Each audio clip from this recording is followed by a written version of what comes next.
শুভ সকাল বন্ধুরা, সবাই কেমন আছো? নিশ্চয়ই খুব ভালো আছো। আমিও ভালো আছি। এই যে এখন যথারীতি আবার প্রচণ্ড গরম শুরু হয়ে গেছে। এত গরম কি বলবো। আর আমার কালকে থেকে তোমাদের বললো না যে মাথার যন্ত্রণা প্রচণ্ড। রাতে তোমাদের মানে ভিডিও শেষ করলাম, তারপরে যে কি মাথার যন্ত্রণা তোমাদেরকে আমি বোঝাতে পারবো না। আমি তোমার সাথে কথা বলে চাটা খেয়ে গিয়ে শুয়ে পড়েছি। তোমাদের দাদাভাই বলছে মানে হোয়াটসঅ্যাপে লিখে পাঠায় কী কী সবজি টবজি আনতে হবে, মানে সেটাও যেন কষ্ট হচ্ছে। কোনো রকম লিখতে গিয়ে শুয়ে পড়েছি। আবার 8টার পরে এসে তখন ওদের দাদা একটু যেহেতু সবজি বাজার করে একটু দেরি হবে আসতে, 8টার পরে এখানে এসে মানে রান্নাঘরে আমি মানে পাচ্ছি না দাঁড়াতে। কোনোরকম করে গিয়ে আবার দই বসাতে হবে, দুধ টুধ গরম করে গিয়ে শুয়ে পড়েছি ইউটিউবে। শুয়ে পড়াতে এবার তোমাদের দাদাভাই এসছে প্রায় 9:30 নাগাদ। আমার মেয়ে আমাকে বলছে, আমি পাপা এসে গেছে মনে হচ্ছে, দেখো ওর তো শরীরটা খারাপ, ওকে সিঁড়ি দিয়ে নামতে দেবো না। যাই হোক, ওরও মেয়েটারও খুব শরীর খারাপ। এবার যা হয় আর কি বলবো বলো, নতুন করে মা মেয়ের এক সমস্যায় মরে যাচ্ছে। তারপরে না, ও তোমাদের দাদাভাই তো আমার চোখ মুখ দেখে বলছে, তোমার শরীর খারাপ করছে? বলছে যাও যাও তুমি উপরে উঠে যাও। আমি তো বাজারে ব্যাগটাও হাতে ছিল, আমি নিতে পারছি না। আমাকে বলছে তুমি যাও আগে উপরে, গিয়ে উপরে এসে এখানে বসে পাখাটা তো চারি জাগে, মানে আমি কি বলবো, এত মাইগ্রেনের কষ্ট হচ্ছে। সকাল থেকে নেটে সার্চ করে আবার মাইগ্রেনের ব্যায়ামগুলো করলাম। আর কাজ তো আছেই বলো, এখন সোফা টোফাগুলো কদিন ঝাড়া হয়নি, ঝাড়তে হবে। চলো, এখন ঘামছি, কথা বলবো কি, এই যে চাটা হাফ খাওয়া হয়ে গেছে, হাফ চা খেতে যেন আজকে ইচ্ছা করছে না, এমন মানে শরীরটা এত অসুস্থ হয়ে গেছে। বেশ ভালো ছিল কিন্তু বৃষ্টিটা হওয়াতে, একটু একটু একদিন বৃষ্টি দুদিন হওয়াতেই মানে ওয়েদারটা বেশ সুন্দর হয়েছিল। আবার এত গরম, আর আমার না জানো তো ঠান্ডাটা তবু আমি মানে মেনে নিতে পারি। আর ঠান্ডায় যে আমি অত গায়ে দিতে, পাশে বলছি যে তুমি যখন অনেক গায়ে, তুমি যদি ফুল হাতা সোয়েটার গায়ে দিয়ে সকালে কাজ করো তাহলে বুঝতে পারি যে ঠান্ডা পড়েছে। আমার আসলে গরমটা খুব কষ্ট হয়। চলো আর কি বলবো, সঙ্গে থাকো, দেখতে থাকো। তারপর দেখো চলে আসলাম, এই যে সোফা টোফার কভারগুলো একটু তুলবো, তুলে একটু ঝেড়ে দেবো। এই আলতো আলতো যে ধুলোটা পড়ে মানে আগের সপ্তাহে, এক সপ্তাহেই ঝাড়ি। আর এমনি এর ভালো করে একটু না ঝাড়লে না হয় না, আলতো আলতো করে একটু মাঝে মাঝে ঝেড়ে দিই। এই জন্য আবার তুলে তুলে সব ঝেড়ে দিচ্ছি। কভারগুলো তো তুলে তুলে ঝাড়লে পরে একটু ভালো হয়, কারণ কভারগুলোর মধ্যেই ধুলোটা পড়ে থাকে। আর এই যে দেখো ঝাড়া হয়ে গেছে। এবার একটা একটা করে কভারগুলো লাগেছে, পেছনে দুটো ছোটো ছোটো ক্লিপ লাগিয়ে রাখি, জানো তো, নাহলে না ওই যে জানলার ওখান থেকে যদি হাওয়া ঠাওয়া অংশ দেয় না, আর উল্টে যায়। ওই জন্য ক্লিপ দুটো মানে লাগিয়ে রাখলে ঠিকঠাক মতো থাকে। আর কি বলো তো, যে শরীর যতই খারাপ থাকুক, জানো তো, ঘরের না কাজ যদি একটু এলোমেলো মানে জিনিস থাকে না, ভাবি এগুলো তো আমাকেই করতে হবে বাবা, আমার যেন ভালো লাগে না, কি বলবো। তারপর সোফা টোফা সব ঝাড়া টাড়া পরিষ্কার টরিষ্কার করে ঘরও ঝাড় দেওয়া হয়ে গেছে। আবার একটু মেঘলা মেতো করলে, এই জন্য আবার একটু লাইট জ্বালিয়ে নিয়ে করছি। আর ফোনটা একটু করছি, মানে একবার আলো দিয়ে হচ্ছে, একবার অন্ধকার হয়ে যাচ্ছে। তা ঘরটা মুছে নিচ্ছি, দুটো ঘর মুছে তারপর টিফিন খাওয়ারও টাইম হয়ে গেছে। মেয়েকেও টিফিন দিতে হবে, আমিও খাবো। আজকে ওই করবো, সেদিনকে লুচি করেছি না, ওটা মাখা রয়েছে অনেকটা। আমি তো যখন মাখি ধরো একটু বেশি করেই মাখি, যাতে আরেকদিন হয়ে যায়। ফ্রিজে ছিল, কালকে তো খাইনি, কালকে শরীরটা খারাপ হয়েছিল আর করা হয়নি। আমি আজকে দেখি করে দিই। ওটা দিয়ে না রুটি খেতেও খুব ভালো হয়, খুব সুন্দর লাগে রুটি করলে, ময়াম দেওয়া থাকে তো। দেখি ওটাই করব। তো বন্ধুরা, সকাল সকাল ওই যে টিফিন করলাম, ওই যে রুটি, এইটা তো মাখাই ছিল, যেটা লুচি করেছিলাম ভীষণ ভালো লাগে ওরকমভাবে রুটি, ওই মানে ওই মাখা যে রয়েছে ওটা দিয়ে রুটি খেতে। আর আম দিলাম, তরকারি সকালবেলা বাবার জন্য করেছিলাম, সেটা ছিল, মেয়েকে দিয়ে দিলাম, আমিও খাবো। আম দিয়ে রুটি খেতে কিন্তু মেয়ে তো ভীষণ ভালোবাসে, আমারও ভালো লাগে। চলো খেয়ে নিই। এবার দেখো টিফিন খাওয়া হয়ে গেছে। আমি আবার একটা মাছ ভাজাটা বসিয়ে দিয়ে একটু গ্যাসটা সিম করে দিয়ে ভাত বসিয়ে দিয়ে টিফিনটা খেয়ে নিলাম। এবার দেখো আর কতদিন, মানে 1 মাস রুটি টুটি করিনি ঘরে, তাই হাসছিলাম খেতে খেতে। আগেরবার না অনেক দিনই রুটি আম দিয়ে খেতে ভীষণ ভালো লাগে, আমি আর মেয়ে খাই, কিন্তু এবার এই পচা গরমের জন্য কোনো টিফিনই করা হচ্ছে না। যাই হোক, দেখো ওদিকে পেঁয়াজ কাঁচা লঙ্কা নুন হলুদ দিয়ে দিয়েছি, এটা ভাজা ভাজা করছি। আর ওদিকে তো মাছের ঝোল করছি আজকে, আলু কাঁচকলা আর দিয়ে।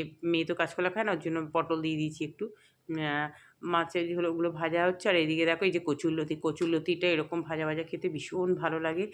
একটু বয়েলটা না একদম মানে বেশি না, একটু জাস্ট ফুটে উঠবে নামিয়ে দিতে হয়, নাহলে ওই ল্যাসা হয়ে যাবে। যে ঢাকা দিয়ে সিম করে ঢেকে দিয়ে মাঝে মাঝে খুলে খুলে নাড়াচাড়া করতে হবে। এদিকে দেখো এই সবজিগুলো ভাজা হয়ে গেছে।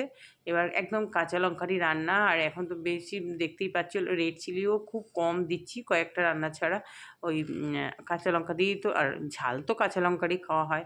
এই দেখো আর এই লেবু দিয়ে এই মাছের ঝোলটা খেতে কিন্তু গরমে বেশ ভালো লাগে।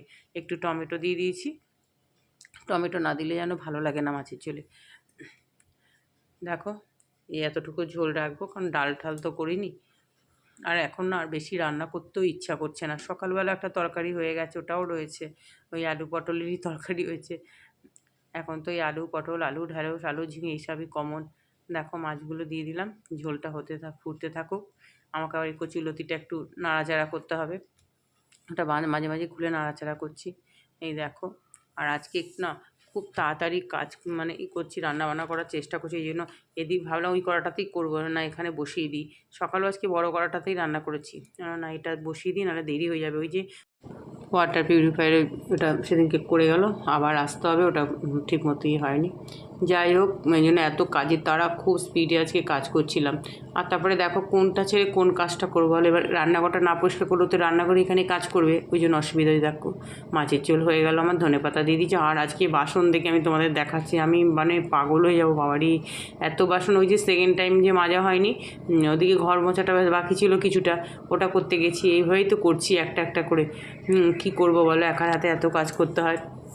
হ্যাঁ, তারপর আবার একটু ম্যাঙ্গো আইসক্রিমও বানিয়েছি, ওই যে মিক্সার গ্রাইন্ডার ওইটা রয়েছে কন্টেনারটা। আমগুলো না নষ্ট হয়ে যাচ্ছে জানো তো। সেদিনকে তোমাদের দাদাকে খুব করেছে, এত আম কেউ আনে একবারে, ওর তো যখন কেনা না মানে ভালো লাগবে বা চোখে পড়বে নিয়ে আসবে। ওই ল্যাংড়া আম নতুন উঠেছে মনে হয়, নিয়ে এসছে কতগুলো। আর আমার এমনিতেই শরীরটা খুব একটা ভালো না, খেতেও পাচ্ছি। আর আগে না আম ঠাম আগের বছর প্রচুর খেয়েছি, কিছু হয়নি। এবার দেখছি খেতে না খেতেই পেটে না একটা কীরকম ব্যথা ব্যথা করছে, এই জন্য ভালোও লাগছে না। আমি আইসক্রিমগুলো করছি, আমি খাচ্ছিই না। দেখো বাসন মাজা হয়ে গেছে, সব কমপ্লিট। বাসনগুলো মেজে উদ্ধার করেছি। বাপরে বাপ কত বাসন হয়ে গেছিলো, অত বাসন একসঙ্গে হলে না মাথা খারাপ হয়ে যায়। এবার দেখো গ্যাস মুছে নিচ্ছি, মানে ফাইনাল টাচটা।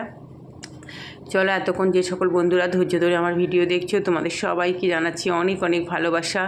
আর যারা আমার চ্যানেলটা অলরেডি সাবস্ক্রাইব করে দিয়েছো, তোমাদেরকে অনেক ভালোবাসা। যারা ভিডিও দেখছো একটু মাঝে মাঝে এসে কিন্তু চ্যানেলটা সাবস্ক্রাইব করছো না, আবার কেউ চ্যানেলটা সাবস্ক্রাইব করে আনসাবস্ক্রাইব করে দিচ্ছ, প্লিজ এরকম করো না। খুব খারাপ লাগে জানো তো, ভীষণ খারাপ লাগে। একটা ভিডিও এই গরমের মধ্যে বুঝতেই পারছো, শরীর মানে খুব একটা সুস্থ না, তাও দেখো এদিক ওদিক ক্যামেরা রেখে করতে হয়। আর সেখানে আর তারপরে এডিটিং করার সময় ভয়েস ওভার দেওয়ার সময় এত কষ্ট হয়। ওই পাখা চালালে আবার মানে ঘ্যাং ঘ্যাং একটা কেমন একটা শব্দও শোনা যায়, ওই জন্য পাখাটা অফ করে দিয়েই করি। ঘেমে একদম পুরো চান করে যায়। আর সেখানে এত কষ্টের পরিশ্রমের ফল যদি নির্জিরো হয়, তখন কি বলবো বলো। চলো, আর কি বলার আছে। দেখো আজকে মঙ্গলবার, এই যে ঘর পেতে পুজো করলাম। আজকেও দেখো জবা ফুল পেয়েছি, এই যে টগর ফুল। হয়ে গেল পুজো দাও আমার। দেখো বন্ধুরা, পুজো দিয়ে খেতে বসে পড়লাম। আর জানি না কী করে খাবো, কারণ ওই যে আমার ওয়াটার পিউরিফায়ার ওই যে সেদিনকে করে গেছে কাজ, কিন্তু সেই যে কাজটার জন্য এসে ওটা আবার প্রবলেম হচ্ছে। আর কখন আসবে ভগবান জানে, ওর জন্য আমার আরও দেরি হয়ে গেছিলো বসে দেখতে। যাই হোক, এখন খেতে বসলে যদি আসে তো কি বলবো। আর চলো খাওয়া দাওয়া করে নিই, সব নিয়ে বসলাম। সেই সকাল থেকে তাড়াহুড়ো করে কাজ করতে করতে অবশেষে এই যে এলেন 3:30-র সময়। সেদিনকে তো একটা পার্টস পাল্টে গেল, আবার আজকে আর একটা। শুভ সন্ধ্যা বন্ধুরা, সন্ধ্যা দিলাম, দেওয়া হয়ে গেছে, চাটা খাইনি। আর একটু ওই কালকে একটু মানে ঘরে একটু লোকনাথের মূর্তি আছে, তোমরা দেখো, তাই একটু ফল মিষ্টি আনতে যাচ্ছি, একটা মালা একটু ফল মিষ্টি। চলো যাই, আর দেরি করবো না। এই যে বাড়ির থেকে একটু বেরিয়ে 4 মিনিট মনে হাঁটলাম, 3-4 মিনিট হেঁটে যে জিম স্কুলের পাশ দিয়ে যাচ্ছি। দেখতে দেখতে এখন দিন দিন জিম স্কুলটা দেখছি স্টুডেন্টও বাড়ছে, বড় করে ফেলেছে সাইডে আরও। তারপর দেখো একটু রাস্তা দিয়ে হাঁটছি, বেশ ভালোই লাগছে জানো তো হাঁটতে। এবার ফুলের দোকানে আসলাম, একটু ফুলের মালা নেবো একটা, ওই লোকনাথ বাবার গলায় দেওয়ার জন্য একটা রজনীগন্ধার মালা নেব। তারপরে ফলও কিনেছি। এবার একটু মিষ্টির দোকানে মিষ্টি কিনে, আর ঠাকুরের জামাও কিনেছি একটা, এই জামা বলতে যে বাবা লোকনাথের ধুতি আর মিষ্টিও নিয়ে নিলাম। এই যে বন্ধুরা দেখো আসলাম, ওই কালকে লোকনাথের একটা জামা কিনলাম, এই ধুতি কিনলাম, আর এখানে মিষ্টি একটু আম এই কিনলাম, আর একটু মালা কিনলাম, মালাটা একটু ওখানে রাখি। কি ঘেমে গেছি দেখো, এখন ওটা ঝামেলায় বললাম, আমি গ্যাসে সকালবেলা গ্যাস দিয়ে গেল রুটি, তখন তো দিয়েছে না, আমি নিয়ে গেছি ওটা কি ভুল এসেছে সেটা আমি দোকানে কিনছিলাম, তখন আমাকে ফোন করেছে, আমি বলে দিলাম তোমার দাদাই বলছে ওইভাবে ওটিপি কেউ দেয়। তখন আমার চিন্তা হয়ে গেছে। চলো আজকের ভিডিওটা এত পর্যন্ত দেখা যায়।